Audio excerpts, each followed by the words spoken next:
ಒಂದ್ಸತಿ ಹಿಂಗ್ ಹಿಂಗ್ ಮಾಡಿ ಸಡ್ಲಾಗ್ತದ ನನಗೆ ಮೊದಲೇ ಆಗಲ್ಲ ಹಿಂಗಮ್ಮೆ. ದಸಮ ಕಲಾಸ್ ಮಾಡ್ಬಿಡು. ಹಾಯ್ ಹಲೋ ನಮಸ್ಕಾರ ರೀ ಎಲ್ಲರೂ ಹೆಂಗದೀರಿ? ಆರಾಮದಿರೇನು? ನಾವು ಆರಾಮದೀವಿ ನೋಡ್ರಿ. ನೀವು ಎಲ್ಲರೂ ಆರಾಮದ್ರಿ ಅಂತ ಅಂದ್ಕೊಂಡು ಇವತ್ತಿನ ಲಾಗ್ನ ಸ್ಟಾರ್ಟ್ ಮಾಡೋನು ಬರ್ರಿ. ಇದು 2 ದಿವಸದಿಂದ ಲಾಗ್ ಐತಿ ನೋಡ್ರಿ. ಗುರುವಾರ ಮತ್ತು ಶುಕ್ರವಾರದ ಲಾಗ್ ಐತಿ. ಮತ್ತು ಈ ಲಾಗ್ ಒಳಗೆ ನಾನು ಒಂದು 2-3 ರೆಸಿಪಿನ ಶೇರ್ ಮಾಡ್ಕೊಂಡಿದ್ದೀನಿ ರೀ. ಅಂದ್ರೆ ಸ್ವೀಟ್ ಚಟ್ನಿ ಮತ್ತು ಚಾಟ್ ಮಸಾಲ, ಆಮ್ಚೂರು ಪುಡಿ ನಾನು ಯಾವ ರೀತಿ ಮನೆಯೊಳಗೆ ರೆಡಿ ಮಾಡ್ಕೊತೀನಿ ಅಂತ ಆ ರೆಸಿಪಿನ ನಿಮ್ಮ ಸಂಗಟ ಶೇರ್ ಮಾಡ್ತೀನಿ ರೀ. ಇದು ಇಷ್ಟ ಆಗಿದ್ರೆ ಲೈಕ್ ಮಾಡಿ, ಶೇರ್ ಮಾಡಿ, ಸಬ್ಸ್ಕ್ರೈಬ್ ಮಾಡ್ಕೊಂಡು ಸಪೋರ್ಟ್ ಮಾಡಿರಿ. ನೀವು ಖಂಡಿತ ರೆಸಿಪಿನ ಟ್ರೈ ಮಾಡಿರಿ, ಸಖತ್ತಾಗಿರುತ್ತೆ. ಮತ್ತು ಕೆಲವೊಬ್ಬರು ಕೇಳಿದ್ರಿ, ಹಾಗಾಗಿ ಸ್ವೀಟ್ ಚಟ್ನಿ ರೆಸಿಪಿನೂ ಶೇರ್ ಮಾಡಿದ್ದೀನಿ ರೀ. ನಿನ್ನೆ ನನಗೆ ಲಾಗ್ ಎಡಿಟ್ ಮಾಡಿ ಅಪ್ಲೋಡ್ ಮಾಡೋಕ್ಕಾಗಲಿಲ್ಲ ರೀ. ಕತ್ ನೋವು ಸ್ವಲ್ಪ ಜಾಸ್ತಿನೇ ಇತ್ತು, ಹಾಗಾಗಿ ಸ್ವಲ್ಪ ರೆಸ್ಟ್ ಮಾಡ್ತಾ ಇದ್ದೆ. ಯಾರೂ ಕೇಳಿದ್ದಿಲ್ಲ, ಆದರೂ ಯಾಕಂತಿದ್ರಿ ಯಾಕಂತೇಳಿ, ಯಾಕಂದರೆ ಹೇಳೋ ಕರ್ತವ್ಯ ನಂದು, ಹಾಗಾಗಿ ಹೇಳಿದೆ ಅಷ್ಟೇ. ನಿನ್ನೆ ಯಾಕೆ ಅಪ್ಲೋಡ್ ಮಾಡಿಲ್ಲ ಅಂತಂದ್ರೆ, ಇದು ಗುರುವಾರ ಬೆಳಗ್ಗೆ ನೋಡ್ರಿ. ಇವತ್ತು ನಾಷ್ಟಕ್ಕಿದ್ರೆ ಶಾವಿಗೆ ಉಪ್ಪಿಟ್ಟು ರೆಡಿ ಮಾಡಾಕಂತೀನಿ. ನಂದು ಗುರುವಾರ ಉಪವಾಸ ಇರುತ್ತಲ್ರಿ. ಮಧ್ಯಾಹ್ನ ಮೇಲೆ ಅಡುಗೆ ಮಾಡಿಬಿಟ್ರೆ ನನಗೂ ಊಟ ಮಾಡೋಕೆ ಬರುತ್ತೆ. ಈ ಬೆಳಗ್ಗೆನೇ ಅಡುಗೆ ಮಾಡಿಬಿಟ್ರೆ ಮತ್ತು ಮಧ್ಯಾಹ್ನ ಅದನ್ನೇ ಉಣ್ಣಾಕ ಒಲ್ಲ ಅನ್ಸುತ್ತಂತೆ. ಅಂದರೆ ತಣ್ಣಗಾದ್ಮೇಲೆ ಮಧ್ಯಾಹ್ನ ಅಡುಗೆ ಮಾಡ್ರಾಯ್ತು. ಅಂದರೆ ಇವತ್ತು ಗೆಣಸಿನ್ಕಾಯಿ ಹೋಳ್ಗೆ ಮಾಡೋಣ ಅಂತ ಅಂದ್ಕೊಂಡಿದ್ದೀನಿ ರೀ. ಹಾಗಾಗಿ ಬೆಳಗ್ಗೆ ನಮ್ಮ ಮನೆಯವ್ರಿಗೆ ಮತ್ತು ಮನುಗೆ ಶಾವಿಗೆ ಉಪ್ಪಿಟ್ಟು ರೆಡಿ ಮಾಡಿ ಕೊಟ್ರಾಯ್ತಂತ ಅದನ್ನೇ ನಾಷ್ಟಕ್ಕೆ ರೆಡಿ ಮಾಡಾಕಂತೀನಿ ನೋಡ್ರಿ. ನನ್ನ ಮಗಳು ಈ ಕಡೆ ಆಳ್ವಿನ ರೆಡಿ ಮಾಡಾಕತ್ತಿದ್ಲು. ಅಂದರೆ ನಾನು ಸ್ವಲ್ಪ ಬೆಲ್ಲ ಕಮ್ಮಿ ಹಾಕ್ತೀನಂತ, ಇಲ್ಲಿ ಮಮ್ಮಿ ನಾನೇ ರೆಡಿ ಮಾಡ್ತೀನಿ, ನೀವು ಬೆಲ್ಲ ಕಮ್ಮಿ ಹಾಕ್ತೀರಿ ಅಂಥೇಳಿ ರೆಡಿ ಮಾಡಿಟ್ಟು ತಾನು ಕಪ್ಪೊಳಗೆ ಹಾಕೊಂಡ್ಬಿಟ್ಟು ತೊಗೊಂಡು ಹೋದ್ರಿ ಕುಡಿಯಾಕೆ. ಅಂದ್ರೆ ನಂಗೆ ಸ್ವಲ್ಪ ಸ್ವೀಟ್ ಕಮ್ಮಿ ಇದ್ರೆ ಇಷ್ಟ ಆಗುತ್ತೆ. ತನೂ ಮಾಡಿದಂತು ಚಹಾ ಆಗಲಿ ಆಳ್ವಿ ಆಗಲಿ ಜಾಸ್ತಿ ಸ್ವೀಟ್ ಇರೋದ್ರಿ. ಅಂದರೆ ಚಹಾ ಕುಡಿಯೋ ಬದಲಿ ಉಪವಾಸ ಇದ್ದಾಗ ಈ ಥರ ಆಳ್ವಿ ಕುಡಿದು ಬಿಟ್ರೆ ಬೆಸ್ಟ್ ಆಗುತ್ತಲ್ರಿ. ಹಾಗಾಗಿ ಆಳ್ವಿ ರೆಡಿ ಮಾಡಿಬಿಟ್ಟು ನಾನು ಅಂದರೆ ತನೂ ರೆಡಿ ಮಾಡಿಕೊಟ್ಟಿದ್ಲು, ನಾನು ಆಳ್ವಿ ಕುಡಿದು ಮತ್ತು ಎಲ್ಲರೂ ನಾಷ್ಟ ಎಲ್ಲ ಮುಗಿಸಿದ್ರು. ಈಗಿದ್ರೆ 10:30 ಆಗಿದ್ರೆ ಇನ್ನು ಮತ್ತೆ ಕೆಲಸ ಸ್ಟಾರ್ಟ್ ಮಾಡಿದ್ದೀನಿ ನೋಡ್ರಿ. ಗೆಣಸಿನ್ಕಾಯಿ ಕುದಿಸಾಕಿಟ್ರೆ ಇತ್ತು, ಮತ್ತು ಆಮ್ಚೂರು ಪುಡಿ ಮಾಡೋಕೆ ಮಾವಿನಕಾಯಿ ಎಲ್ಲ ಮೇಲಿನ ಸಪ್ಪಿ ತೆಗೆದು ಹೆರ್ಚಿಡ್ಬೇಕಂತ ಅದನ್ನೇ ಕೆಲಸ ಸ್ಟಾರ್ಟ್ ಮಾಡಿದ್ದೀನಿ ನೋಡ್ರಿ. ಗೆಣಸಿನ್ಕಾಯಿ ಅಂತೂ ತಂದಾಗ ಎಷ್ಟು ಮಸ್ತ್ ಇರ್ತಾವ್ರಿ. ಒಂದು 2-3 ದಿವಸ ಬಿಟ್ರೈತೆ ಎಲ್ಲ ಬಾಡ್ದಂಗೆ ಆಗ್ತಾವೆ. ಹಾಗಾಗಿ ತಂದು ದಿವಸ ಮಾಡೋಕ್ಕಾಗ್ಲಿಕ್ಕಂದ್ರೆ ಒಂದು 2-3-4 ದಿವಸ ಇಟ್ಟರೆ ಆಯಿತು, ಸ್ವಲ್ಪ ಮೆತ್ತಗಾದಂಗೆ ಆಗ್ತಾವೆ. ಅವಾಗೇನೈತಲ್ಲ, ಒಂದು ಚೀಲ ತಟ್ಟೊಳಗೆ ಆ ಥರ ಹಸಿ ಚೀಲ ತಟ್ಟೊಳಗೆ ಮುಚ್ಚಿಟ್ರೆ ಈ ಥರ ಆಗಲ್ಲ ರೀ. ಅಂದರೆ ಜಾಸ್ತಿ ಕ್ವಾಂಟಿಟಿ ಒಳಗೆ ಇದ್ರೆ ಆ ಥರ ಮಾಡ್ಬೋದು. ಇವು ಸ್ವಲ್ಪ ಇದ್ವು ಅಲ್ರಿ, ಹಾಗೆ ಇಟ್ಟಿದ್ದೆ. ಸ್ವಲ್ಪ ಭಾಳ ಬಾಡ್ದಂಗೆ ಆಗಿದ್ದು, ಮತ್ತು ನೀರಾಗ ಹಾಕಿ ಇಟ್ಕೊಡ್ಲೆ ಮತ್ತು ಫ್ರೆಶ್ ಆದು ಮತ್ತು ಕಟ್ ಮಾಡಿಬಿಟ್ಟು ಕುದ್ಸಾಕೆ ಇಡಾಕಂತೀನಿ ನೋಡ್ರಿ. ಯಾವಾಗಲೂ ಗೆಣಸಿನ್ಕಾಯಿ ಕುದ್ಸೋ ಮುಂದಾಗ ಜಾಸ್ತಿ ನೀರು ಹಾಕಬಾರ್ದು. ಬಟಾಟಿ ಕುದ್ಸೋ ಮುಂದಾಗೂ ಅಷ್ಟೇ ರೀ, ಗೆಣಸಿನ್ಕಾಯಿ ಕುದ್ಸೋ ಮುಂದಾಗೂ ಅಷ್ಟೇ. ಸ್ವಲ್ಪ ಒಂದು ಸಣ್ಣ ಲೋಟದಷ್ಟನ್ನು ನೀರು ಹಾಕ್ಬೇಕ್ರಿ. ಅದ್ರೊಳಗೆ ಇನ್ನೂ ಮಿಕ್ತಾವು. ನೀರು ಹಾಕ್ಲಿಕ್ಕೂ ಸ್ವಲ್ಪ ಕುಕ್ಕರ್ಗೆ ತುಪ್ಪ ಅಥವಾ ಎಣ್ಣೆ ಹಚ್ಚಿಬಿಟ್ಟು ಆಮೇಲೆ ಗೆಣಸಿನ್ಕಾಯಿ ಇಟ್ಟು ಮತ್ತು ಒಂದು ಹಸಿ ಬಟ್ಟೆ ಮುಚ್ಚಿ ಆ ಥರ ಕುದಿಸ್ಬಿಟ್ರೂ ಇನ್ನೂ ಬೆಸ್ಟ್ ಆಗ್ತಾವ್ರಿ. ನಾನಿಲ್ಲಿ ಕುಕ್ಕರ್ಗೆ ಏನಾರು ಪ್ರಾಬ್ಲಮ್ ಆಗಿಬಿಟ್ರೆ ಹೆಂಗಪ್ಪ, ಮತ್ತು ಇರೋದು ಒಂದೇ ಅಂತೇಳಿ ನಾನು ಸ್ವಲ್ಪ ನೀರು ಹಾಕಿನೇ ಕುದ್ಸಾಕತ್ತಿದ್ರೆ. ಈಗಿದ್ರೆ ಅದನ್ನೂ ಗೆಣಸಿನ್ಕಾಯಿ ಕುದ್ಸಾಕಿಟ್ಬಿಟ್ಟು ಈಗ ಆಮ್ಚೂರು ಪುಡಿ ಮಾಡೋಣ ಅಂಥೇಳಿ ಮಾವಿನಕಾಯಿ ಮೇಲಿನ ಸಪ್ಪೆ ಎಲ್ಲ ತೆಗೆದ್ಬಿಟ್ಟು ಅದನ್ನ ಹೆರ್ಚಾಕತ್ತಿದ್ದೆ ರೀ. ಒಂದು ಮಾವಿನಕಾಯಿ ಹಣ್ಣೆ ಆಗಿಬಿಟ್ಟಿತ್ತು. ಅಂದರೆ ಸಿಕ್ಕಾಪಟ್ಟೆ ಹುಳಿ ಅದಾವ್ರಿ, ಇದನ್ನ ತಿನ್ನಾಕೂ ಬರೋಂಗಿಲ್ಲ. ಹಾಗಾಗಿ ಆ್ಯಕ್ಚುಲಿ ಉಪ್ಪಿನಕಾಯಿ ಮಾಡ್ಬೇಕಂತ ಅಂದ್ಕೊಂಡಿದ್ದೆ, ಉಪ್ಪಿನಕಾಯಿ ಖರ್ಚಾಗಂಗಿಲ್ಲ ರೀ. ಅದಕ್ಕಾಗಿ ಆಮ್ಚೂರು ಪುಡಿ ಮಾಡ್ರಾಯ್ತು. ಹೊರಗಡೆಯಿಂದ ತರೋದು ಅವಶ್ಯಕತೆನೇ ಬೀಳಂಗಿಲ್ಲ ರೀ. ಹೋದ ವರ್ಷವೂ ಅಷ್ಟೇ ರೀ, ನಾನು ಒಂದು ವರ್ಷಕ್ಕೆ ಆಗಷ್ಟು ಒಂದೇ ಸಲಕ್ಕನ ಮಾಡಿ ಇಟ್ಕೊತೀನಿ. ಅಂದರೆ ಮಾವಿನಕಾಯಿ ತಂದಾಗ ಜಾಸ್ತಿ ಇದ್ದಾಗ ಹೆರ್ಚ್ಬಿಟ್ಟು ಬಿಸಿಲಿಗೆ ಇಟ್ಟಿರ್ತೀನಿ ರೀ. ಆವಾಗ ಒಣಗಿದ ಮೇಲೆ ಪುಡಿ ಮಾಡಿ ಎತ್ತಿ ಇಟ್ಕೊತೀನಿ. ಹಾಗಾಗಿ ಇವತ್ತು ಮಾವಿನಕಾಯಿ ಒಂದು 3 ಇದ್ದು ವೇಸ್ಟ್ ಆಗ್ತಾವಂತೇಳಿ ಅದನ್ನ ಹೆರ್ಚಾಕೆ ಹೋದ್ರೆ ಅದರೊಳಗಿನ ಗೊಟ್ಲಿನೇ ದಪ್ಪ ಐತ್ರಿ, ಮ್ಯಾಲಿನ ಪಲ್ಪ್ ಏನೂ ಜಾಸ್ತಿನೇ ಇದ್ದಿದ್ದಿಲ್ಲ. ಇರಲಿ ಬಿಡು, ಈಗ ಆಮ್ಚೂರು ಪುಡಿನೂ ಖಾಲಿಯಾಗಿತ್ತ, ಸ್ವಲ್ಪ ಇತ್ತು. ಅದಕ್ಕಾಗಿ ಮತ್ತೆ ಅಷ್ಟಾದ್ರೂ ಯೂಸ್ ಆಗುತ್ತಂತೇಳಿ ಹೆರ್ಚಿ ಬಿಸಿಲಿಗೆ ಇಟ್ಟಿದ್ದೀನಿ ರೀ. ಹೆರ್ಚಿಟ್ರೆ ಜಲ್ದಿ ಒಣಗುತ್ತಂತೇಳಿ ಹೆರ್ಚಿ ಬಿಸಿಲಿಗೆ ಇಟ್ಟಿದ್ದೆ ರೀ. ನಿನ್ನೆ ಮಾಡಿದ್ದ ಕುಲ್ಫಿನ ತಿನ್ನಾಕಂತಿದ್ದೆ ರೀ, ಭಾಳ ಮಸ್ತ್ ಬಂದಿತ್ತು. ಆಲ್ರೆಡಿ ಕುಲ್ಫಿ ರೆಸಿಪಿನ ನಾನು ಶೇರ್ ಮಾಡಿದ್ದೀನಿ ರೀ. ಇವಾಗಂತೂ ಬಿಸಿಲಿಗೆ ಎಷ್ಟು ಸಲ ಐಸ್ ಕ್ರೀಮ್ ತಿಂದ್ರೂ ಬೇಸರ ಅಂತ ಅನ್ಸಂಗಿಲ್ಲ ನೋಡ್ರಿ. ಹಾಗಾಗಿ ರೆಡಿ ಮಾಡಿ ನಾನು ಮಸ್ತಾಗಿ ತಿಂದ್ಬಿಟ್ಟು ಈಗಿದ್ರೆ ಗೆಣಸಿನ್ಕಾಯಿ ಹೋಳ್ಗೆ ಮಾಡೋಕೆ ರೆಡಿ ಮಾಡಾಕಂತೀನಿ ನೋಡ್ರಿ. ಆಲ್ರೆಡಿ ಭಾಳ ಸಲ ನಾನು ಗೆಣಸಿನ್ಕಾಯಿ ಹೋಳ್ಗೆ ರೆಸಿಪಿನ ಶೇರ್ ಮಾಡಿದ್ದೀನಿ ರೀ. ನೋಡೋರಿಗೆ ಬೇಸರ ಆಗಿರಬೇಕು, ತಿನ್ನೋರಿಗೇನು ಬೇಸರ ಆಗಂಗಿಲ್ಲ ನೋಡ್ರಿ. ಅಂದರೆ ಅಷ್ಟು ಇಷ್ಟಪಡ್ತಾರೆ ನಮ್ಮ ಮನ್ಯಾಗ ಎಲ್ಲರೂ ರೀ. ಹಾಗಾಗಿ ಗೆಣಸಿನ್ಕಾಯಿನ ಸುಲಿದು ಅದ್ರ ಹೂರಣ ಎಲ್ಲ ರೆಡಿ ಮಾಡಿಬಿಟ್ಟು ಹೋಳ್ಗೆ ಮಾಡಾಕಂತೀನಿ ನೋಡ್ರಿ. ಗೆಣಸಿನ್ಕಾಯಿ ಹೋಳ್ಗೆ ಮಾಡೋದು ಭಾಳ ಸಿಂಪಲ್ ರೀ. ಗೆಣಸಿನ್ಕಾಯಿ ಕುದಿಸಿರ್ತೀವಲ್ಲ, ಸ್ವಲ್ಪ ನೀರು ಹಾಕಿಬಿಟ್ಟು ಒಂದು 3 ವಿಷಲ್ ಕೂಗಿಸ್ರಾಯ್ತು. ಗೆಣಸಿನ್ಕಾಯಿನೂ ಬೆನಿತಾವ್ರಿ. ಅದನ್ನ ಮ್ಯಾಲಿನ ಸಪ್ಪೆಲ್ಲ ತೆಗೆದು ಹೆರ್ಚ್ಕೊಂಡು ಈ ಕಡೆ ಬೆಲ್ಲನ ನೀರು ಹಾಕ್ದೇ ಕರಗಿಸ್ಕೊಂಡ್ಬಿಟ್ಟು ಆಮೇಲೆ ಇದು ಗೆಣಸಿನ್ಕಾಯಿ ಹೆರ್ಚಿಟ್ಟಿದ್ದನ್ನು ಅದಕ್ಕೆ ಹಾಕಿ ಒಂದು ಸ್ವಲ್ಪ ಏಲಕ್ಕಿನೂ ಕುಟ್ಟಿ ಹಾಕಿ ಚಲೋತ್ನಾಗೆ ಒಂದು 3-4 ನಿಮಿಷ ಕುದಿಸಿದ್ರೈತ್ರಿ. ಅಂದ್ರೆ ಮಿಕ್ಸ್ ಮಾಡ್ತಾ ಇದ್ರೈತಿ. ಅವಾಗ ಮಸ್ತಾಗಿ ಗೆಣಸಿನ್ಕಾಯಿ ಹೂರ್ಣನೂ ರೆಡಿ ಆಗುತ್ತೆ. ಹೋಳ್ಗೆ ಮಾತ್ರ ಕಣ್ಣು ಮುಚ್ಚಿ ಮಾಡ್ಬೋದು ರೀ. ಅಂದರೆ ಎಣ್ಣೆ ಹಚ್ಲಿಕ್ಕೂ ಬರೀ ಹಿಟ್ಟು ಹಚ್ಚಿನೂ ಮಾಡ್ಬೋದು. ಅಂದರೆ ಡಯಟ್ ಮಾಡೋರಿದ್ರೆ ಹಿಟ್ಟು ಹಚ್ಬಿಟ್ಟನೆ ಹಂಗೆ ಹೋಳ್ಗೆನೂ ಮಾಡ್ಬೋದು. ಸಖತ್ತಾಗಿ ಬರ್ತಾವ್ರಿ ಹೋಳ್ಗೆ ಅಂತೂ ಸಾಫ್ಟಾಗಿ. ಮತ್ತು ಹೂರ್ಣ ರೆಡಿ ಮಾಡಿ ಒಂದು 4-5 ದಿವ್ಸಗಟ್ಟಲೆ ಫ್ರಿಜ್ನಾಗ ಎತ್ತಿಟ್ಬಿಟ್ಟು ಬೇಕಂದಾಗ 1-2 ಹೋಳ್ಗೆ ಮಾಡಿಬಿಟ್ಟು ಬಿಸಿ ಬಿಸಿ ಹೋಳ್ಗೆ ತುಪ್ಪ ಹಾಕೊಂಡು ತಿಂತಾ ಇದ್ರೆ ಸಖತ್ತಾಗಿರುತ್ತೆ ನೋಡ್ರಿ. ನನಗಂತೂ ಒಂದು ಹೋಳ್ಗೆಗೆ ಒಂದು 4 ಚಮಚ ತುಪ್ಪ ಹಾಕೊಂಡು ತಿಂದ್ರೇ ಅಷ್ಟು ಇಷ್ಟ ಆಗುತ್ತೆ ರೀ. ಅಂದರೆ ತುಪ್ಪ ಜಾಸ್ತಿ ಇಷ್ಟ ಆಗುತ್ತೆ ಹೋಳ್ಗೆ ಸಂಗತಿ ರೀ. ಹಾಗಾಗಿ ಪ್ಲೇಟ್ನು ರೆಡಿ ಮಾಡಿದೆ ನೋಡ್ರಿ. ಅನ್ನ ಸಾರು ಚಪಾತಿ ಮತ್ತು ಗೆಣಸಿನ್ಕಾಯಿ ಹೋಳ್ಗೆ ರೀ. ಮಾವಿನಕಾಯಿ ಚಟ್ನಿ ಇತ್ತು ನಿನ್ನೆ ಮಾಡಿದ್ದೆಲ್ಲ ಆ ರೆಸಿಪಿನೂ ಶೇರ್ ಮಾಡಿದ್ದೀನಿ ರೀ. ಪಲ್ಯ ಏನು ಮಾಡೋಕ್ಕೆ ಹೋಗಲಿಲ್ಲ. ಮಸ್ತಾಗಿ ಊಟನೂ ಮಾಡಿಬಿಟ್ಟು ಇದು ಎಡಿಟಿಂಗ್ ಮಾಡಿ ರೆಸ್ಟ್ ಮಾಡಕ್ಕಂತಿದ್ದೆ ರೀ. ನನ್ನ ಮಗಳ ಕೆಲಸ ನೋಡ್ರಿ, ಏನಾದರೂ ಮೊಬೈಲ್ದಾಗ ನೋಡ್ಬಿಡೋದು ಅದು ನಂತರ ನಿಂತು ಬಿಡ್ತಾವ್ರಿ. ಅಂದರೆ ಪ್ರಾಕ್ಟೀಸ್ ಮಾಡ್ತಾ ಇರ್ತಾವೆ, ಒಟ್ಟು ಸುಮ್ಮನೆ ಕುಂದ್ರಂಗಿಲ್ಲ. ಇವತ್ತಿದ್ರೆ ನಿಪ್ಪಟ್ಟು ಮಾಡ್ತೀನಿ ಮಮ್ಮಿ ಅಂತೇಳಿ ಕೆಲಸ ಸ್ಟಾರ್ಟ್ ಮಾಡ್ಯಾಳ ನೋಡ್ರಿ. ಅಂದರೆ ಸುಮ್ಮನೆ ಕುಂದ್ರಕ್ಕಿಂತ ಏನಾದರೂ ಕಿತಾಬತ್ತಿ ಕೆಲಸ ಮಾಡ್ತಾನೆ ಇರೋದು. ಒಂದು ದಿವಸ ಪಾಯಸ ಮಾಡ್ತೀನಿ, ಒಂದು ದಿವಸ ನಿಪ್ಪಟ್ಟು ಮಾಡ್ತೀನಿ, ಏನಾದರೂ ಒಟ್ಟು ಮಾಡ್ತಾ ಇರಬೇಕು ಒಂದು ಟೈಮ್ ಆದ್ರೂ. ಅಂದ್ರೆ ಆಕೆಗೆ ಏನೋ ಒಂಥರ ಖುಷಿ ರೀ. ಅಂದರೆ ಜಾಸ್ತಿ ಟೈಮ್ ಪಾಸ್ ಮಾಡೋಕ್ಕಿಂತ ಈ ಥರ ಅಡುಗೆ ಕಲ್ತಂಗೂ ಆಗುತ್ತೆ ಮತ್ತು ನಮಗೂ ತಿಂದಂಗೂ ಆಗುತ್ತಲ್ರಿ. ನಿಪ್ಪಟ್ಟು ಮಾತ್ರ ಸಖತ್ತಾಗಿ ಬಂದಿದ್ದು. ಅಂದರೆ ಸೇಫ್ ಅಷ್ಟೊಂದು ಸರಿಯಾಗಿ ಬರ್ಲಿಕ್ಕೂ ಅಷ್ಟೇ ಆಗಿತ್ತು. ಟೇಸ್ಟ್ ಮಾತ್ರ ಗರಿ ಗರಿಯಾಗಿ ಸಖತ್ತಾಗಿನೂ ಬಂದಿದ್ದು. ಟೇಸ್ಟ್ನೂ ಮಸ್ತಾಗಿದ್ದು ನೋಡಿರಿ. ಎಷ್ಟು ಮಸ್ತಾಗಿ ಮಾಡಿದ್ಲು ಅಂದರೆ ಮೊಬೈಲ್ದಾಗ ಇಡುವ ನೋಡಿಬಿಟ್ಟು ಟ್ರೈ ಮಾಡಿದ್ಲು ಸ್ವಲ್ಪ ಕ್ವಾಂಟಿಟಿ ಒಳಗೆ ರೀ. ಹೀಗಿದ್ರೆ ಟೈಮ್ 6 ಗಂಟೆ ಹಾಕಿ ಬಂದೈತೆ ನೋಡ್ರಿ. ಬೆಳಗ್ಗೆ ಇದ್ರೆ ಮಾವಿನಕಾಯಿ ಹರಿಚ್ಬಿಟ್ಟು ಬಿಸಿಲಿಗೆ ಇಟ್ಟಿದ್ದೆ. ಆದರೆ ಅದನ್ನ ಒಣಗಿಟ್ಟ ಮತ್ತು ಹಂಗೆ ಇಡೋದೇನೈತಿ. ಮಿಕ್ಸಿಗೆ ಹಾಕಿಬಿಟ್ಟು ಪುಡಿ ಮಾಡ್ರೈತು. ಅದನ್ನೇ ಬಳಸ್ಬಿಟ್ಟು ಚಾಟ್ ಮಸಾಲ ಮಾಡೋಕ್ಕೆ ಬರುತ್ತಂತೆ. ಮಿಕ್ಸಿಗೆ ಹಾಕಿಬಿಟ್ಟು ಪುಡಿ ಮಾಡಕ್ಕಂತೀನಿ ನೋಡ್ರಿ. ಅಂದರೆ ಮಾವಿನಕಾಯಿ ಹರಿಸಿ ಬಿಸಿಲಿಗೆ ಇಟ್ಟಿರ್ತೀವಲ್ಲ, ಅದು ಒಣಗಿದ ಮೇಲೆ ಜಸ್ಟ್ ಬರೀ ಮಿಕ್ಸಿಗೆ ಹಾಕಿಬಿಟ್ಟು ಪೌಡ್ರ್ ಮಾಡ್ಕೊಂಡ್ರಾಯ್ತು. ನೈಸಾಗೆ ಪೌಡ್ರ್ ಆಗುತ್ತೆ ನೋಡ್ರಿ. ಬೇಕಂದರೆ ಚಾಣಿಸ್ಕೋಬೋದು, ಇಲ್ಲಾಂದ್ರೆ ಹಂಗೆ ಡಬ್ಬಿಗೆ ಹಾಕಿ ಇಡ್ಬೋದು ರೀ. ಇದು ಸ್ವಲ್ಪ ಕ್ವಾಂಟಿಟಿ ಒಳಗಿತ್ತಲ್ಲ, ನಾನು ಚಾಣ್ಸಕ್ಕೆ ಹೋಗಲಿಲ್ಲ. ಮತ್ತು ಪುಡಿ ಆಗಿತ್ತು ನೀಟಾಗಿ. ಮತ್ತು ಹೊರಗಡೆಯಿಂದ ತರೋಕ್ಕಿಂತ ಮನೆಯೊಳಗೆ ಈಗಂತೂ ಮಾವಿನಕಾಯಿ ಸೀಸನ್ ಒಳಗೆ ಮಾವಿನಕಾಯಿ ಅಂತೂ ಸಿಕ್ಕಾಪಟ್ಟೆ ಸಿಗ್ತಾವೆ ರೀ. 10 ರೂಪಾಯಿಗೆ 3-4 ಕೊಡ್ತಾ ಇರ್ತಾರೋ. ಹಾಗಾಗಿ ಈ ಥರ ತಂದು ಒಂದು 50 ರೂಪಾಯಿದು ಮಾವಿನಕಾಯಿ ತಂದುಬಿಟ್ರಾಯ್ತು. ತಂದು ಹೆರ್ಚಿ ಬಿಸಿಲಿಗೆ ಇಟ್ರಾಯ್ತು. ಒಂದು ವರ್ಷಕ್ಕಾಗಷ್ಟು ಆಮ್ಚೂರು ಪುಡಿನ ಮನೆಯೊಳಗೆ ರೆಡಿ ಮಾಡ್ಕೋಬೋದು ನೋಡ್ರಿ. ಹೊರಗಡೆಯಿಂದ ತರೋಕ್ಕಿಂತ ಅಂದ್ರೆ ಹೊರಗಡೆ ಹೈಜಿನಿಕ್ಕಾಗಿ ಮಾಡಿರಲ್ಲ ಸುಮ್ಮನೆ. ಹಾಗಾಗಿ ಮನ್ಯಾಗ ಈ ಥರ ಮಾಡಿ ಯೂಸ್ ಮಾಡೋದು ಬೆಸ್ಟ್ ನೋಡ್ರಿ. ಚಾಟ್ಸಿಗೆ ಮತ್ತು ಚಾಟ್ಸ್ ಮಸಾಲ ಮಾಡೋಕ್ಕೆ ಯೂಸ್ ಆಗುತ್ತೆ. ಈಗಿದ್ರೆ ಐಸ್ ಕ್ರೀಮ್ ನಮ್ಮ ಮನೆಯವ್ರಿಗೆ ಹಾಕಿ ಕೊಡಾಕತ್ತಿದ್ದೆ ರೀ. ಇವಾಗಂತೂ ಐಸ್ ಕ್ರೀಮ್ ಎಷ್ಟು ಸಲ ತಿಂದ್ರೂ ಮತ್ತೆ ತಿನ್ನಬೇಕು ಅಂತ ಅನ್ನಿಸ್ತಾ ಇರ್ತೈತ್ರಿ. ಅಂದರೆ ಅಷ್ಟು ಇಷ್ಟ ಆಗುತ್ತೆ. ಅಂದರೆ ಸಿಕ್ಕಾಪಟ್ಟೆ ಬಿಸಿಲೈತ್ರಿ. ಅದ್ರ ನಮ್ಮ ಬಿಜಾಪುರದಾಗಂತೂ ಬಿಸಿಲಂತೂ ಇಷ್ಟ ಐತಲ್ರಿ. ಅದು ಬಿಜಾಪುರದಾಗ ಇದ್ದವ್ರಿಗೇ ಗೊತ್ತು, ಯಾರೆಲ್ಲ ಬಿಜಾಪುರದಾಗ ಇದ್ದೀರಿ ಮತ್ತು ಎಷ್ಟು ಬಿಸಿಲು ಐತೋ ಇಲ್ಲ ಅಂತೇಳಿ ಕಮೆಂಟ್ ಮಾಡಿರಿ. ಅಂದ್ರೆ ನನಗಂತೂ ಸಿಕ್ಕಾಪಟ್ಟೆ ಬಿಸಿಲು ಅನ್ಸುತ್ತೆ ರೀ. ಯಾಕಂದರೆ ಔಟ್ಸೈಡ್ ಇರೋದ್ರಿಂದ ಸ್ವಲ್ಪ ಗಾಳಿ ಬಿಟ್ರಾಯ್ತು. ಬಿಸಿಲಾಗ ಫುಲ್ ಅದೇನೋ ಒಲಿ ಮುಂದಿನ ಜಳ ಬಂದಂಗೆ ಬರ್ತಾ ಇರ್ತೈತೆ ನೋಡ್ರಿ. ಪ್ರಾಣಿಗಳಿಗಂತೂ ಜಾಸ್ತಿ ಕಷ್ಟ. ನಾಯಿ ನಮ್ಮ ಮನೆ ಹಂತ್ಯಾಕೆ ಮರಿ ಹಾಕೈತಲ್ರಿ, ಒಂದೇ ಮರಿ ಇತ್ತು. ಆದರೆ ಮಧ್ಯಾಹ್ನ ಟೈಮ್ದಾಗ ಸಿಕ್ಕಾಪಟ್ಟೆ ಸೌಂಡ್ ಮಾಡ್ತಾ ಇರ್ತೈತಿ, ಅಷ್ಟು ದಗಿ ಆಗ್ತಿರ್ತೈತ್ರಿ. ಈಗಿದ್ರದ್ದು ನೆಕ್ಸ್ಟ್ ಡೇ ನೋಡ್ರಿ. ಇವತ್ತು ಅಮಾವಾಸ್ಯೆ ನಂಗೆ ನೆನಪೇ ಇಲ್ಲ. ನಮ್ಮ ಮನೆಯವ್ರಿದ್ರೆ ಗಾಡಿ ತೊಳ್ಯಾಕೆ ಸ್ಟಾರ್ಟ್ ಮಾಡ್ಯಾರು, ಹೇಳೇ ಇಲ್ಲ. ನಾನು ಸುಮ್ಮನೆ ಕುಂತ್ಬಿಟ್ಟಿನಿ. ಕೆಲಸ ಎಲ್ಲ ಮುಗಿಸ್ಬಿಟ್ಟು ಜಳಕ ಮಾಡೋಣ ಅಂತೇಳಿ ಬಾಗ್ಲಾದ ಏನೋ ವರ್ಷೇ ಇತ್ತಿಲ್ರಿ.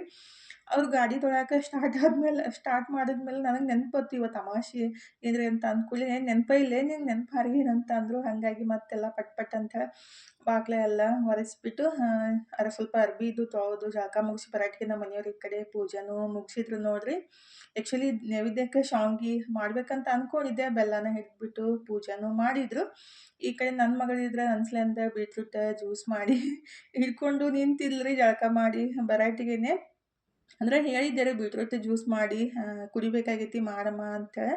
ಸ್ವಲ್ಪ ಅರ್ಬಿ ಜಾಸ್ತಿನೇ ಇದ್ದು ಹಾಗಾಗಿ ಅರ್ಬಿ ಎಲ್ಲ ತೊಳೆದು ಬರಾಟಿಗೆ ಜ್ಯೂಸ್ನೂ ರೆಡಿ ಮಾಡಿ ಇಟ್ಟಿದ್ಲು. ಜ್ಯೂಸ್ ಕುಡಿದ್ಬಿಟ್ಟು ಇನ್ನು ಗ್ಯಾಸ್ ಸ್ಟೋವ್ಗೆ ಅರಿಶಿನ ಕುಂಕುಮ ಹಚ್ಚಿದ್ದಿಲ್ಲ ರೀ. ಹಾಗಾಗಿ ಗ್ಯಾಸ್ ಸ್ಟೋವ್ಗೆ ಅರಿಶಿನ ಕುಂಕುಮ ಹಚ್ಚಿ ನಮಸ್ಕಾರ ಮಾಡಿಕೊಂಡು ಇನ್ನು ನಾಷ್ಟಕ್ಕೆ ರೆಡಿ ಮಾಡ್ಬೇಕು ನೋಡ್ರಿ. ನಾಷ್ಟಕ್ಕೆ ಏನು ಮಾಡಬೇಕಪ್ಪ ಅಂತ ಒಂದು ದೊಡ್ಡ ಟೆನ್ಷನ್ ಆಗ್ಬಿಟ್ಟಿರ್ತೈತಿ ನನಗಂತೂ ಬೆಳಿಗ್ಗೆ ರೀ.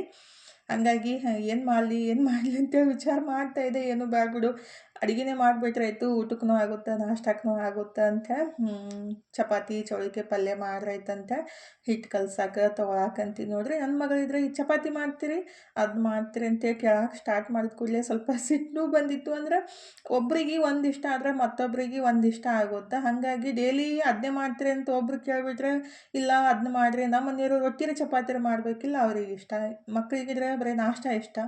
ಹಿಂಗಾಗಿ ನಮಗೆ ಎರಡೆರಡು ಮಾಡೋದಂದ್ರೆ ಈ ಬ್ಯಾಸ್ಗ್ಯಾಗಂತೂ ಸಿಕ್ಕಾಪಟ್ಟೆ ಕಷ್ಟ ಅಂತ ಅನ್ಸುತ್ತೆ ನೋಡ್ರಿ.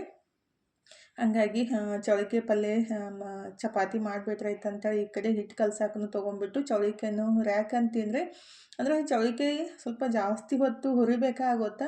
ಈ ಕಡೆ ಚೌಳಿಕಾಯಿ ಹುರ್ಯಾಕೆ ಇಟ್ಬಿಟ್ಟು ಹಿಟ್ಟು ಕಲಸಿ ನಾನು ಉಳ್ಳಾಗಡ್ಡಿ ಟೊಮೊಟೊ ಎಲ್ಲ ಕಟ್ ಮಾಡ್ಕೊಳ್ಳೋ ತನಕ ಚೌಳಿಕಾಯಿ ಇನ್ನೂ ಹುರಿದಿರಲ್ರಿ, ಅಂದರೆ ಜಾಸ್ತಿ ಹೊತ್ತು ಹುರಿಬೇಕಾಗುತ್ತೆ. ಅದಕ್ಕೆ ಚೌಳಿಕಾಯಿ ಪಲ್ಯ ಮಾಡೋಕ್ಕೆ ಸ್ವಲ್ಪ ಬೇಸರ ಅಂತ ಅನಿಸ್ತಿರ್ತೈತ್ರಿ. ಅದ್ರಾಗ ಅದನ್ನ ತಂದ ಮೇಲೆ ಸೋಸೋದು ಒಂದು ದೊಡ್ಡ ಕೆಲಸ ರೀ.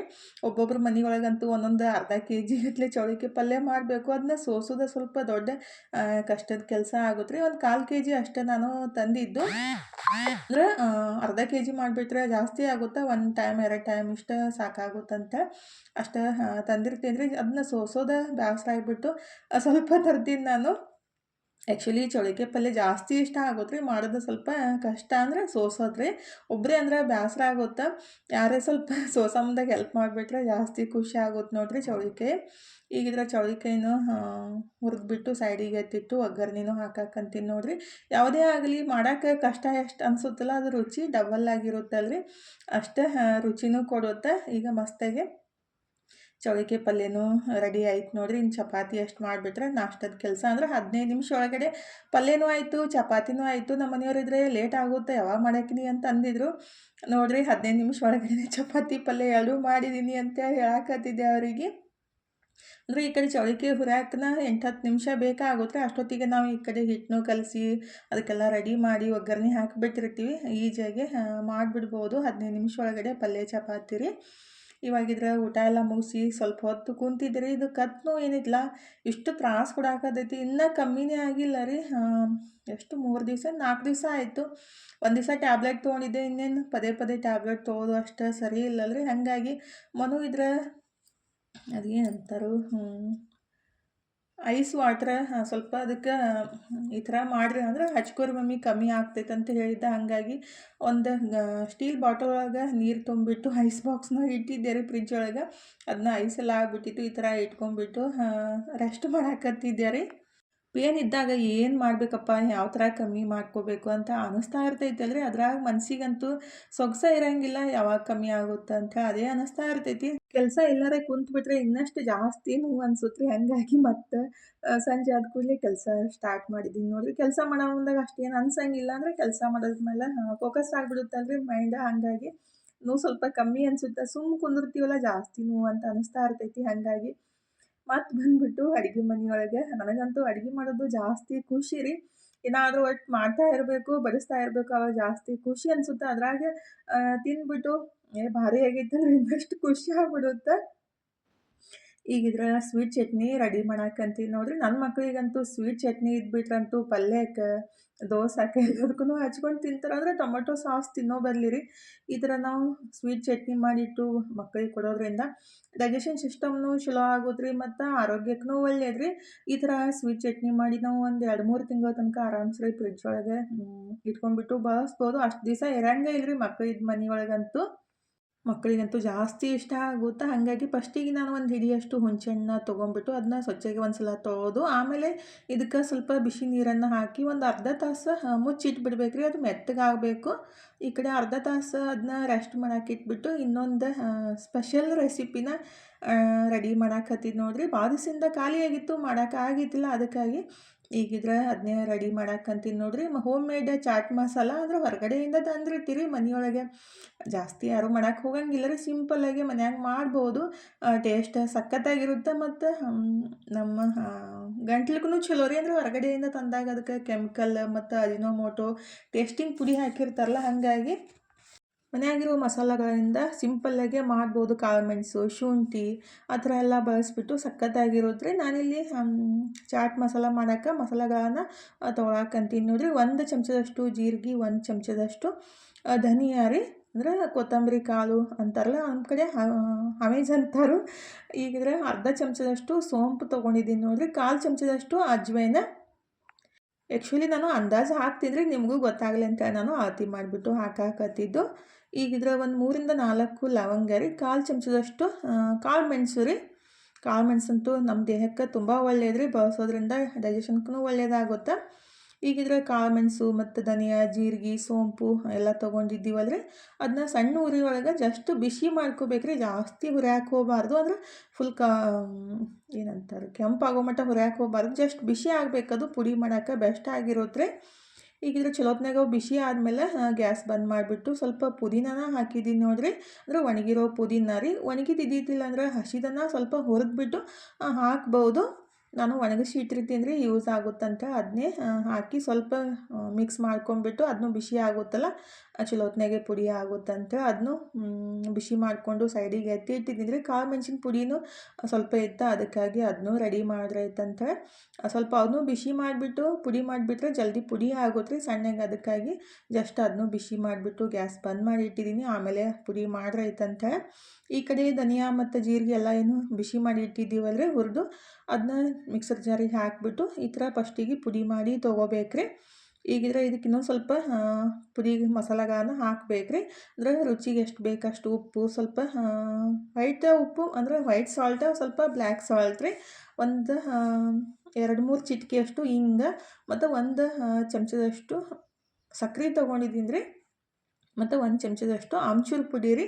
ಅಂದರೆ ನಾನು ನಿನ್ನೆ ಮಾಡಿಟ್ಟಿದ್ದೆಲ್ಲ ಅದೇ ಆಮ್ಚೂರು ಪುಡಿ ರೀ, ಮತ್ತು 1/4 ಚಮಚದಷ್ಟು ಶುಂಠಿ ಪುಡಿ ರೀ. ಈಗಿದ್ರೆ 1/4 ಚಮಚದಷ್ಟು ಶುಂಠಿ ಪುಡಿ ಹಾಕಿಬಿಟ್ಟು ಖಾರಕ್ಕೆ ಎಷ್ಟು ಖಾರ ಬೇಕಲ್ಲ, ಖಾರ ಯಾವ ಥರ ಐತಿ ನೋಡ್ಕೊಂಡ್ಬಿಟ್ಟು ಅಷ್ಟು ಖಾರನ ಬಳಸ್ಬೋದು. ನಾನಿಲ್ಲಿ 1 ಚಮಚದಷ್ಟು ಖಾರ ಹಾಕಿ ಜಸ್ಟ್ ಮಿಕ್ಸ್ ಮಾಡಿಬಿಟ್ಟು ತೊಗೋಬೇಕು ನೋಡಿರಿ. ಮತ್ತು ಸ್ವಲ್ಪ ಟೇಸ್ಟ್ ಮಾಡಿಬಿಟ್ಟು ಏನಾದರೂ ನಿಮ್ಗೆ ಜಾಸ್ತಿ ಕಮ್ಮಿ ಬೇಕಂದ್ರೆ, ಜಾಸ್ತಿ ಬೇಕಂದರೆ ಸ್ವೀಟ್ ಅದು ನೋಡ್ಕೊಂಡ್ಬಿಟ್ಟು ಹಾಕ್ಬೋದು ನೋಡಿರಿ. ಈಗಿದ್ರೆ ಜಸ್ಟ್ ಮಿಕ್ಸ್ ಮಾಡ್ಕೊಂಡ್ಬಿಟ್ರೆ ಮಸ್ತಾಗಿರುವ ಚಾಟ್ ಮಸಾಲ ರೆಡಿ ಆಗುತ್ತೆ ನೋಡಿರಿ. ಇದಕ್ಕೆ ಶುಂಠಿ ಪುಡಿ ಬೆಳ್ಳುಳ್ಳಿ ಪುಡಿ ಮತ್ತು ಉಳ್ಳಾಗಡ್ಡಿ ಪುಡಿ ಹಾಕಿಬಿಟ್ರೆ ಸೇಮ್ ನಾವು ಮ್ಯಾಗಿ ಮಸಾಲ ಮಾಡ್ತೀವಲ್ರಿ ಅದೇ ಥರ ಟೇಸ್ಟ್ ಬರುತ್ತೆ. ಅಂದ್ರೆ ಬೆಳ್ಳುಳ್ಳಿ ಮತ್ತು ಉಳ್ಳಾಗಡ್ಡಿನ ಒಣಗಿಸ್ಬಿಟ್ಟು ಪುಡಿ ಮಾಡಿ ಇಟ್ಕೊಂಡ್ಬಿಟ್ರೆ ಇದಕ್ಕೂ ಮಿಕ್ಸ್ ಮಾಡಿ ಇಟ್ಬಿಟ್ರೆ ಮಸ್ತಾಗಿ ಮ್ಯಾಗಿ ಮಸಾಲ ಆ ಥರ ರೆಡಿ ಆಗುತ್ತೆ ರೀ. ಅಂದರೆ ಆ ಥರನೂ ಮಾಡ್ಬೋದಂತ ಹೇಳಿದೆ ಅಷ್ಟೇ ರೀ. ಕನ್ಫ್ಯೂಸ್ ಆಗ್ತಿರ್ತೈತೆ ನನಗೂ ಭೀ, ಯಾರೂ ಭಯಕ್ಕೆ ಹೋಗ್ಬೇಡ್ರಿ. ಈಗಿದ್ರೆ ಅದನ್ನ ಡಬ್ಬಿಗೆ ಹಾಕಿ ಎತ್ತಿಟ್ಬಿಟ್ಟು ಈ ಕಡೆ ಕಾಳು ಮೆಣಸನ್ನು ಹುರಿದು ಇಟ್ಟಿದ್ದೆ ಅಲ್ರಿ, ಅದನ್ನು ಮಿಕ್ಸಿಗೆ ಹಾಕಿಬಿಟ್ಟು ಬಾಟಲ್ಗೆ ಹಾಕಿ ಇಡಾಕಂತೀನಿ ನೋಡಿರಿ. ಯಾವುದಾದ್ರೂ ನಾವು ಸಲಾಡ್ ಚಾಟ್ಸ ಮಾಡಿರ್ತೀವಲ್ಲ, ಸ್ವಲ್ಪ ಕಾಳು ಮೆಣಸಿನ ಪುಡಿ ಮೇಲಿಂದ ಹಾಕಿಬಿಟ್ರೆ ಬೆಸ್ಟ್ ನೋಡಿರಿ. ಅಂದರೆ ಕ್ರಸ್ ಮಾಡಿ ಅದು ಸಿಗುತ್ತೆ, ನಾನು ತರಿಸಿದ್ದೆ ಆನ್ಲೈನ್ ಒಳಗೆ ಕಟ್ಟಿಗಿದ್ರಿ. ಭಾಳ ದಿವಸ ಬಾಳಿಕೆ ಬರೋಂಗಿಲ್ಲ ರೀ, ಅದು ಸ್ವಲ್ಪ ದಿವಸ ಆದಮೇಲೆ ಹಾಳಾಗಿಬಿಡುತ್ತೆ. ಹಾಗಾಗಿ ಮಿಕ್ಸಿಗೆ ಹಾಕಿ ಪುಡಿ ಮಾಡಿ ಇಟ್ಬಿಟ್ರೆ ಈಜಿ ಅಂತ ಮಿಕ್ಸಿಗೆ ಹಾಕಿ ಪುಡಿ ಮಾಡಿ ಇಟ್ಟೆ ನೋಡಿರಿ. ಫೈನಲಿ ಮಸಾಲಾದ ಕೆಲಸ ಮುಗೀತು. ಚಾಟ್ ಮಸಾಲ ಮತ್ತು ಕಾಳು ಮೆಣಸನ್ನು ಪುಡಿ ರೆಡಿ ಮಾಡಿ ಇಟ್ಟೆ. ಈಗಿದ್ರೆ ಸ್ವೀಟ್ ಚಟ್ನಿ ಮಾಡ್ತೀನಿ ಅಂತ ಹೇಳಿದ್ದೆ ಅಲ್ರಿ, ಹುಂಚಿಕಾಯಿ ನೆನೆಸಿ ಇಟ್ಟಿದ್ದೆಲ್ಲ, ಅಂದರೆ ಹುಂಚಿ ಹಣ್ಣು ಸ್ವಲ್ಪ ಮಿಕ್ಸರ್ ಜಾರಿಗೆಲ್ಲ ಹಾಕಿಬಿಟ್ಟು ಜಾಸ್ತಿ ನೀರು ಇದ್ದಿದ್ದನ್ನು ಎತ್ತಿಡ್ಬೇಕ್ರಿ. ಅಂದರೆ ಅದೇ ಬೊಗಣಿ ಹಾಕಿದ್ದೀನಿ, ಅಂದರೆ ನಾವು ರುಬ್ಬ ಮುಂದೆ ಮತ್ತು ಸದಿಯೋ ಚಾನ್ಸ್ ಇರುತ್ತಲ್ರಿ, ಹಾಗಾಗಿ ನಾನು ಜಾಸ್ತಿ ನೀರು ಇದ್ದಿದ್ದು ಸ್ವಲ್ಪ ತೆಗೆದ್ಬಿಟ್ಟು ರುಬ್ಬಾಕಂತೀನಿ ನೋಡಿರಿ. ಅಂದರೆ ರುಬ್ಬೋದಂದ್ರೆ ಪಲ್ಸ್ ಮೋಡೊಳಗೆ ಒಂದು 4 ಸಲ ಅಷ್ಟೇ ಮಿಕ್ಸ್ ಮಾಡ್ಕೋಬೇಕ್ರಿ, ಜಾಸ್ತಿ ಮಿಕ್ಸ್ ಮಾಡೋಕ್ಕೆ ಹೋಗಬಾರ್ದು. ಈಗಿದ್ರೆ ಜಸ್ಟ್ ಒಂದು 4-5 ಸಲ ಅದನ್ನ ಮಿಕ್ಸ್ ಮಾಡಿಬಿಟ್ಟು ಅದೇನು ನೀರು ಎತ್ತಿಟ್ಟಿದೆ ಆದರೆ ಅದನ್ನು ನೀರು ಹಾಕಿಬಿಟ್ಟು, ಅಂದರೆ ಹುಂಚಿಕಾಯಿ ನೆನೆಸಿಟ್ಟಿದ್ದ ನೀರನ್ನು ಇದಕ್ಕೆ ಹಾಕಿ ಈಗ ಸೋಸ್ಕೋಬೇಕ್ರಿ. ನೀವು ಕೈಲೇ ಆದ್ರೂ ಕಿವುಚ್ಬಿಟ್ಟು ರಸನ ತೆಗಿಬೋದು, ಇಲ್ಲ ಈ ಥರ ಮಿಕ್ಸಿಗೆ ಹಾಕಿಬಿಟ್ರೆ ಬೆಸ್ಟ್ ರೀ. ಮತ್ತು ಜಾಸ್ತಿ ವೇಸ್ಟ್ ಆಗಂಗಿಲ್ಲ ರೀ, ನಾವು ಈ ಥರ ಮಿಕ್ಸಿಗೆ ಹಾಕಿ ಅದನ್ನ ರಸ ತೆಗಿಯೋದ್ರಿಂದ. ಕೈಲಿ ಆದರೆ ಸ್ವಲ್ಪ ಜಾಸ್ತಿ ವೇಸ್ಟ್ ಆಕೈತಂತ ಅಂದ್ಕೊಂಡಿದ್ದೀನಿ ರೀ, ಹಾಗಾಗಿ ನಾನು ಇದೇ ಥರ ಜಾಸ್ತಿ ಮಾಡೋದು. ನನ್ನ ಮಗಳಿದ್ರೆ ಸ್ವಲ್ಪ ಮಾಡ್ತಾಳು, ಅದನ್ನ ಹುಂಚಿನೆಲ್ಲ ವೇಸ್ಟ್ ಮಾಡಿರ್ತಾಳೆ. ಆದರೂ ವರ್ಷಕ್ಕೆ ಒಂದು 4-5 kg ಹುಂಚಿ ಹಣ್ಣು ಖರ್ಚಾಗುತ್ತೆ. ಹಾಗಾಗಿ ಈ ಥರ ಮಾಡಿಬಿಟ್ರಂತೂ ಜಾಸ್ತಿ ವೇಸ್ಟ್ ಆಗಂಗಿಲ್ಲ ರೀ, ಅದಕ್ಕಾಗಿ ರೆಡಿ ಮಾಡಾಕತ್ತಿದ್ದು. ಬೇಕಂದ್ರೆ ಇದಕ್ಕೆ ಖರ್ಜೂರನೂ ನಾವು ಹುಂಚಿ ಹಣ್ಣು ನೆನೆಸ್ತೀವಲ್ರಿ, ಆವಾಗ ಒಂದು 8 ಖರ್ಜೂರನೂ ಹಾಕಿಬಿಟ್ಟು ನೆನೆಸಿ ರುಬ್ಕೋಬೋದು ಬೇಕಂದ್ರೆ ರೀ. ಈಗಿದ್ರೆ ಅದನ್ನ ಮತ್ತೊಂದು ಸಲ ನೀರು ಹಾಕಿ ಸ್ವಲ್ಪ ಮಿಕ್ಸ್ ಮಾಡ್ಕೊಂಡ್ಬಿಟ್ಟು ಅದನ್ನು ಸೋಸ್ಕೊಂಡು ಕುದಿಸಾಕಿಡ್ಬೇಕು ನೋಡಿರಿ. ಈ ಥರ ಗಟ್ಟಿ ಹುಂಚಿ ಹಣ್ಣಿನ ರಸನ ಬಂದೈತಿ ಅಂದರೆ ನಾವು ಅಡುಗೆಗೆ ಬೇಕಂದ್ರೆ ಈ ಥರ ಸೋದಿಸ್ಬಿಟ್ಟು ರೆಡಿ ಮಾಡಿ ಸ್ವಲ್ಪ ಉಪ್ಪು ಹಾಕಿ ಕುದಿಸ್ಬಿಟ್ಟು ಬಾಟಲ್ಗೆ ಹಾಕಿ ಇಟ್ಕೋಬೋದು. ನಾವು ಸಾಂಬಾರ್ಗೆ ಮತ್ತು ಹಂಗನೂ ಯೂಸ್ ಮಾಡ್ಬೋದು ರೀ. ಅಂದ್ರೆ ಜಾಸ್ತಿ ಹುಣ್ಸೆಹಣ್ಣು ಬಳಸೋರಿದ್ರೆ ಈ ಥರ ಮಾಡಿಬಿಟ್ರೆ ಇತ್ತು ವೇಸ್ಟ್ ಆಗಂಗಿಲ್ಲ ಮತ್ತು ಪದೇ ಪದೇ ಮಾರಬೇಕನ್ನೋ ಟೆನ್ಷನ್ ಇರೋಂಗಿಲ್ಲ ರೀ. ನಾನೀಗ ಅದನ್ನ ಕುದ್ಸಕ್ಕಿಟ್ಟು ಸ್ವಲ್ಪ ಕುದಿಯೋಕೆ ಸ್ಟಾರ್ಟ್ ಆದಮೇಲೆ ರುಚಿಗೆ ಎಷ್ಟು ಬೇಕಲ್ಲ ಅಷ್ಟು ಉಪ್ಪು ಹಾಕಿದ್ದೀನಿ ರೀ. ಮತ್ತು ಒಂದು ಸ್ವಲ್ಪ ವೈಟ್ ಸಾಲ್ಟ್ ರುಚಿಗೆ ಎಷ್ಟು ಬೇಕಷ್ಟು ಮತ್ತು ಸ್ವಲ್ಪ ಬ್ಲ್ಯಾಕ್ ಸಾಲ್ಟ್ ರೀ. ಬ್ಲ್ಯಾಕ್ ಸಾಲ್ಟ್ ಹಾಕೋದ್ರಿಂದ ಟೇಸ್ಟ್ ಬರುತ್ತೆ. ಇದ್ದಿದ್ದಿಲ್ಲ ಅಂದರೆ ಸ್ಕಿಪ್ ಮಾಡ್ಬೋದು, ಏನು ಅವಶ್ಯಕತೆ ಏನಿಲ್ಲ ರೀ, ಸ್ಕಿಪ್ ಮಾಡಿದ್ರೆ ನಡೀತದೆ. ಈಗ ವೈಟ್ ಸಾಲ್ಟ್ ಮತ್ತು ಬ್ಲ್ಯಾಕ್ ಸಾಲ್ಟ್ ಖಾರಕ್ಕೆ ಎಷ್ಟು ಬೇಕಲ್ಲ ಅಷ್ಟು ಖಾರದ ಪುಡಿ, ರುಚಿಗೆ ಎಷ್ಟು ಬೇಕಲ್ಲ ಅಷ್ಟು ಬೆಲ್ಲ ರೀ. ಅಂದರೆ ಹುಣ್ಸೆಹಣ್ಣು ಸ್ವಲ್ಪ ಹುಳಿ ಜಾಸ್ತಿ ಇದ್ದಿತ್ತಂದ್ರೆ ಸ್ವಲ್ಪ ಬೆಲ್ಲ ಜಾಸ್ತಿ ಹಾಕಬೇಕಾಗುತ್ತೆ. ಆಮೇಲೆ ಏನೈತಲ್ಲ ಸ್ವಲ್ಪ ಧನಿಯಾ ಪುಡಿ, ಸ್ವಲ್ಪ ಶುಂಠಿ ಪುಡಿ ರೀ. ಫಸ್ಟಿಗೆ ಸ್ವಲ್ಪ ಶುಂಠಿ ಪುಡಿ ಹಾಕಿದ್ದೀನಿ ಮತ್ತು ಸ್ವಲ್ಪ ಚಾಟ್ ಮಸಾಲ ಮತ್ತು ಸ್ವಲ್ಪ ಧನಿಯಾ ಪುಡಿ ರೀ. ಸ್ವಲ್ಪ ಹಿಂಗೆ ಹಾಕಿದ್ದೀನಿ. ಆ್ಯಕ್ಚುಲಿ ಹಿಂಗೆ ಹಂಗೆ ಹಾಕಕ್ಕೆ ಹೋಗಬಾರ್ದು, ಸ್ವಲ್ಪ ನೀರಾಗ ಹಾಕ್ಬಿಟ್ಟು ಮಿಕ್ಸ್ ಮಾಡಿ ಹಾಕಬೇಕಿತ್ತು. ಅಂದ್ರೆ ಅದು ಗಂಟು ಹಾಗೆ ಕುಂತಿದ್ರಿ, ಅದಕ್ಕಾಗಿ ಹಾಕತ್ತಿದ್ದು. ಮತ್ತು ಸ್ವಲ್ಪ ಕಾಳು ಮೆಣಸಿನ ಪುಡಿ ರೀ. ಅಂದ್ರೆ ಕಾಳು ಮೆಣಸು, ಶುಂಠಿ ಪುಡಿ ಮತ್ತು ಹಿಂಗು ಎಲ್ಲ ಹಾಕಿರ್ತೀವಲ್ಲ, ಹಾಗಾಗಿ ಇನ್ನಷ್ಟು ಆರೋಗ್ಯಕ್ಕೆ ಒಳ್ಳೇದು ನೋಡಿರಿ. ಈ ಥರ ಮಕ್ಕಳಿಗೆ ಹೊರಗಡೆಯಿಂದ ಟೊಮೊಟೊ ಸಾಸ್ ತಂದು ಕೊಡೋಕ್ಕಿಂತ ಮನ್ಯಾಗ ಈ ಥರ ರೆಡಿ ಮಾಡಿ ಕೊಡ್ಬೋದು. ಖಾರಕ್ಕೆ ಎಷ್ಟು ಬೇಕಲ್ಲ ಅಷ್ಟು ಖಾರದ ಪುಡಿನೂ ಹಾಕಿದ್ದೀನಿ ರೀ. ಏನಾದರೂ ಹೇಳೋ ಮುಂದಾಗ ಒಂದೊಂದು ಸ್ಕಿಪ್ ಆಗಿರ್ತಾವೆ, ನಾನು ಹಾಕೋ ಮುಂದಾಗ ಎಲ್ಲನೂ ತೋರಿಸಿದ್ದೀನಿ ರೀ. ಈಗೆಲ್ಲನೂ ಹಾಕಿಬಿಟ್ಟು ಚಲೋತ್ನಾಗ ಒಂದು 3-4 ನಿಮಿಷ ಕುದಿಸ್ಬಿಟ್ರಾಯ್ತು. ಮಸ್ತಾಗಿರುವ ಸ್ವೀಟ್ ಚಟ್ನಿ ರೆಡಿ ಆಗುತ್ತೆ ನೋಡಿರಿ. ಸಖತ್ತಾಗಿರುತ್ತೆ. ಸಣ್ಣವ್ರಿಗೆ ಅಷ್ಟೇ ಅಲ್ಲ, ದೊಡ್ಡವ್ರಿಗೂ ಬಾಯಿಗೆ ರುಚಿ ಕೊಡೋದು ನೋಡಿರಿ. ನಮ್ಮ ಮನೆಯೊಳಗಂತೂ ಚಪಾತಿಗೆ ಫಸ್ಟಿಗೆ ಸ್ವೀಟ್ ಚಟ್ನಿ ಹಚ್ಬಿಟ್ಟು ನಾವು ಏನು ಪಲ್ಯ ಮಾಡಿರ್ತೀವಲ್ಲ ಆ ಪಲ್ಯನ ಹಾಕಿಬಿಟ್ಟು ರೋಲ್ ಮಾಡಿ ಮಕ್ಕಳು ಇಷ್ಟಪಟ್ಟು ತಿಂತಾರೆ. ಹಾಗಾಗಿ ನಾನು ರೆಡಿ ಮಾಡಿಟ್ಟೆ ನೋಡಿರಿ. ನಮ್ಮ ಮನ್ಯಾಗ ಜಾಸ್ತಿ ದಿವಸ ಬರಲ್ಲ, ಒಂದು ವಾರ ಬಂದರೆ ಸಾಕು. ಈಗಿದ್ರೆ ಅದನ್ನ ರೆಡಿ ಮಾಡಿ ತಣ್ಣಗಾದ್ಮೇಲೆ ಬಾಟಲ್ಗೆ ಹಾಕಿ ಇಡಬೇಕ್ರಿ. ಈಗಿದ್ರೆ ಇನ್ನು ರಾತ್ರಿ ಊಟಕ್ಕೆ ಅಡುಗೆನೂ ಮಾಡಾಕಂತೀನಿ ನೋಡಿರಿ. ಬದ್ನಿಕಾಯಿ ಪಲ್ಯ ಮತ್ತು ಚಪಾತಿ ಮಾಡೋಣಂತ ಆಲ್ರೆಡಿ ನಾನು ಹಿಟ್ಟು ಕಲಸಿಟ್ಟಿದ್ದೆ ರೀ. ಅದನ್ನ ಸ್ವೀಟ್ ಚಟ್ನಿ ರೆಡಿ ಮಾಡಿ ಸೈಡಿಗೆ ಇಟ್ಮೇಲೆ ಈ ಕಡೆ ಬದ್ನಿಕಾಯಿನೂ ಕಟ್ ಮಾಡಾಕಂತೀನಿ ರೀ ಪಲ್ಯ ಮಾಡಾಕ. ಅಡುಗೆ ಮಾಡಿ ಸ್ವೀಟ್ ಚಟ್ನಿ ಅದನ್ನೇ ಮಾಡಿ ನೀರಾಗಿ ಬಿದ್ದಿರೋ ನನ್ನ ತ್ರಾಸು ನನಗೆ.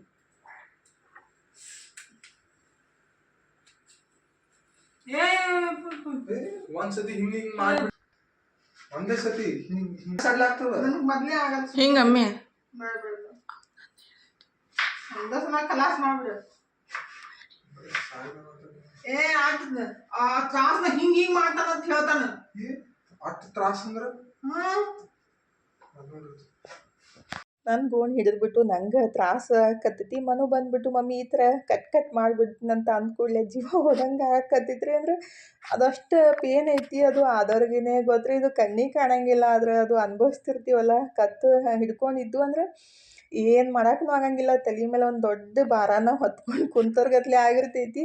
ಅಂದರೆ ಸುಮ್ಮನೆ ಇದ್ದಾಗ ಏನು ಅನ್ಸಂಗಿಲ್ಲ ರೀ. ಸುಮ್ಮನೆ ಆ ಕಡೆ ಈ ಕಡೆ ಮಾಡ್ತಾಯಿದ್ರೆ ಒಂಥರ ಕಷ್ಟ ಅಂತ ಅನ್ನಿಸ್ತೈತಿ. ನನಗಂತೂ ಭಾಳ ಸಲ ಆ ಥರ ಆಗಿಲ್ಲ ರೀ. ಒಂದು 3-4 ಸಲ ಆಗಿರಬೇಕು. ಈ ಸಲ ಅಂತೂ ಒಂದು 3-4 ದಿವಸ ಆಯಿತು ಕಂಟಿನ್ಯೂ ಐತಿ, ಹೋಗಲ್ಲಾಗೈತಿ. ನೋಡಬೇಕು, ಪಟ್ ಅಂತೇಳಿ ಹೋಗಂಗಿಲ್ಲ ರೀ. ಕೆಲವೊಂದು ಸಲ ಒಂದು ವಾರ ತನಕ ಇರ್ತೈತಿ. ಟ್ಯಾಬ್ಲೆಟ್ ತೊಗೊಳಕ್ಕೂ ಇಷ್ಟ ಇಲ್ಲ, ಹಾಗಾಗಿ ಹಾಗೆ ಸ್ವಲ್ಪ ಮ್ಯಾನೇಜ್ ಮಾಡಾಕಂತೀನಿ. ಅದು ಇದು ಎಕ್ಸಸೈಸ್ ಮಾಡೋದು, ಸ್ವಲ್ಪ ಅದಕ್ಕೆ ಐಸ್ ಇದು ಹಚ್ಚೋದು, ಆ ಥರ ಎಲ್ಲ ಮಾಡಿಬಿಟ್ಟು ಸ್ವಲ್ಪ ಕಮ್ಮಿ ಮಾಡ್ಕೊಳ್ಳೋಣ ಜಲ್ದಿ ಅಂಥೇಳಿ ಈಗ ಅಡುಗೆನೂ ಮಾಡಿ ಊಟ ಎಲ್ಲ ಮುಗಿಸ್ಬಿಟ್ಟು ಸ್ವೀಟ್ ಚಟ್ನಿ ಮಾಡಿ ಇಟ್ಟಿದ್ದೆ ಅಲ್ರಿ, ಅದನ್ನೇ ಬಾಟಲ್ಗೆ ಹಾಕಿ ಇಡಾಕಂತೀನಿ ನೋಡಿರಿ. ಈ ಸದ್ದ ಹಿಂಗೆ ಐತಲ್ರಿ, ಇನ್ನೂ ಫ್ರಿಜ್ನಾಗ ಇಟ್ಟ ತಕ್ಷಣ ಇನ್ನೂ ಗಟ್ಟಿ ಬರುತ್ತೆ. ಆರಾಮ್ಸ್ರಿ ಫ್ರಿಜ್ ಒಳಗೆ 2-3 ತಿಂಗಳು ಇಟ್ಬಿಟ್ಟು ಯೂಸ್ ಮಾಡ್ಬೋದು ನೋಡಿರಿ. ಮಕ್ಕಳು ಇದು ಮನ್ಯಾಗಂತೂ ಈ ಥರ ಮಾಡಿ ಇಟ್ಬಿಟ್ರೆ ಸಖತ್ ಇಷ್ಟಪಡ್ತಾರೆ ನೋಡಿರಿ. ಅಂದರೆ ಟೊಮೆಟೊ ಸಾಸ್ ಬದಲಿ ಇದನ್ನೇ ಬಳಸ್ಬೋದು. ರುಚಿನೂ ಇರುತ್ತೆ ಮತ್ತು ಹುಣಸೆಹಣ್ಣು ನಮ್ಮ ದೇಹಕ್ಕೆ ಒಳ್ಳೆಯದು, ತಂಪು ಕೊಡುತ್ತೆ ಮತ್ತು ಡೈಜೆಷನ್ ಸಿಸ್ಟಮ್ನು ಚಲೋ ಮಾಡುತ್ತೆ ರೀ. ಹಾಗಾಗಿ ಆದಷ್ಟು ಮಕ್ಕಳಿಗೆ ಹೊರಗಡೆ ಏನು ತಂದು ಕೊಡೋಕ್ಕಿಂತ ಈ ಥರ ಮನೆಯೊಳಗೆ ಮಾಡಿ ಕೊಡ್ರಿ. ಅವರಿಗೆ ಖುಷಿ, ನಮಗೂ ಖುಷಿ ಅಲ್ರಿ. ಅಷ್ಟೇ ರೀ ಹೇಳಕ್ಕೆ ಇಷ್ಟಪಡ್ತೀನಿ. ಇವತ್ತಿನ ಲಾಗ್ನ ಇಲ್ಲೇ ಮುಗಿಸೋದ್ರಿ. ಇವತ್ತಿನ ಲಾಗ್ ಹೆಂಗೆ ಅನಿಸ್ತಂತ ಕಮೆಂಟ್ ಬಾಕ್ಸ್ ಒಳಗೆ ಹೇಳೋದು ಮರೆಯೋಕೆ ಹೋಗಬೇಡ್ರಿ. ಲಾಗ್ ಇಷ್ಟ ಆಗಿದ್ರೆ ಲೈಕ್ ಮಾಡಿ, ಶೇರ್ ಮಾಡಿ, ಸಬ್ಸ್ಕ್ರೈಬ್ ಮಾಡಿಕೊಂಡು ಸಪೋರ್ಟ್ ಮಾಡಿರಿ. ಇಷ್ಟು ತನಕ ಲಾಗ್ ನೋಡಿದ್ದಕ್ಕೆ ತಮ್ಮೆಲ್ಲರಿಗೂ ತುಂಬ ಹೃದಯದ ಧನ್ಯವಾದಗಳು. Thank you for watching. Bye bye, take care.